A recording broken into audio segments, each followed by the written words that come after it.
Um, I think just on that, the people-to-people solidarity is critical.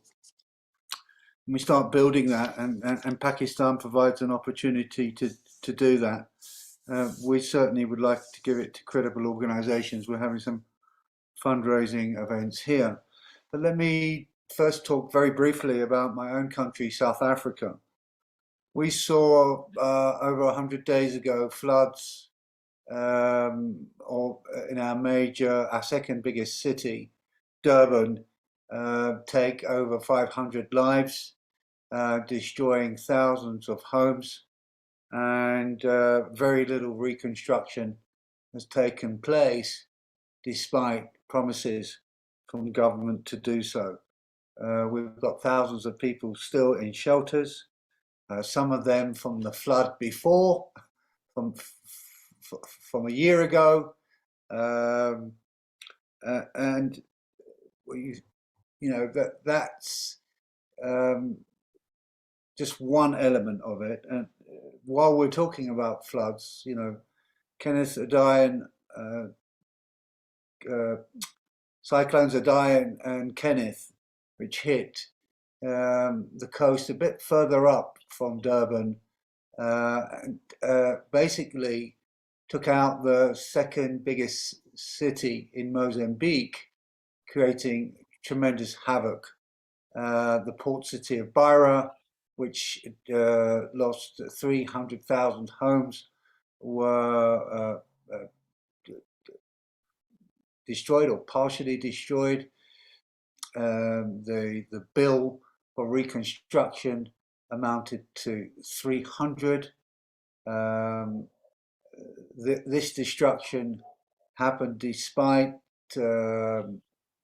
work that had been ongoing but hadn't been completed, of storm defences, canals, and so on to mitigate the surges that are coming from the coastal from the sea, and we've only seen very minimal, a few million dollars come in aid.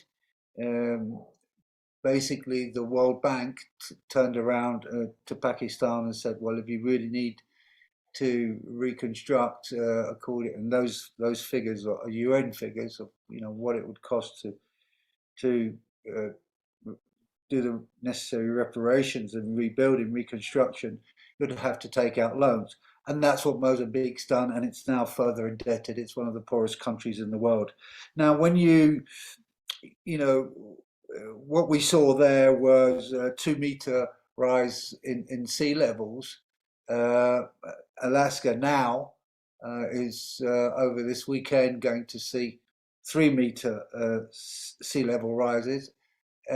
Given it's a lot less populated, it will create major havocs in the coastal areas where there are resident settlements.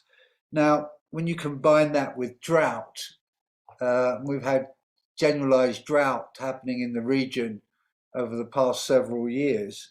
You get a picture of what it's like for particularly small scale holders, peasant farmers that feed 80% of the continent, um, and are dependent on rainfall. So, you know, those communities, those areas, those zones in my region and further in other parts of Africa, particularly West Africa, who are getting battered by droughts that then floods, are unable to bounce back into food production, and you get a dependency on food aid because there's no livestock. It's very hard to come to bounce back. So we're seeing malnutrition levels as we go further north into southern Africa increase as we go further north, as high as 35% in some areas. Now in South Africa, for the first time in 30 years, we're seeing child malnutrition levels appear in the hospitals. it's estimated that 15% of the region of the continent's GDP now has been lost to climate catastrophes, climate change, uh, higher temperatures, lost crop yields, and so on. Where this is now particularly bad along the west coast, going up South Africa's west coast to Namibia and Angola. There are two of the 10 countries where we're 21 million people now are, are, are, in, are actually confronting starvation. 21 million people on our continent in 10 countries. The Zimbabwe and Madagascar are the two southern African countries. The rest of them are on the Horn of Africa, with the exception of Kenya. So when you couple this with food price increases, petrol increases, and so on, cost of living increases, we're looking at a very explosive situation. And I think this fight's going to start breaking out, um, protests erupting all over the show, and it's going to, I think, very quickly hit Kenya in the next days and weeks, as all the subsidies for fuel prices have been taken away. Now, I mean, finally, Paul, I think we have a situation where we're constantly posed with fake solutions, um, with fake finance. We now have a situation where the, the the billions that were promised have not materialized in any shape or form, where they're pushing back against any notion of loss and damage, and they're wanting to look at historical emissions, um, greenhouse gases, only measured from 1990. So, basically put the blame on China and India. We're doing all we can. We're cutting our emissions. But look at those horrible Indians and Chinese. They're not coming to the party. This is part of the racism, the failure to provide any aid, any ship burden sharing, the ditching, despite the fact that this principle is contained in the two important treaties. Common but differentiated responsibility means the age of catastrophe is upon us, and solidarity is going to be critical.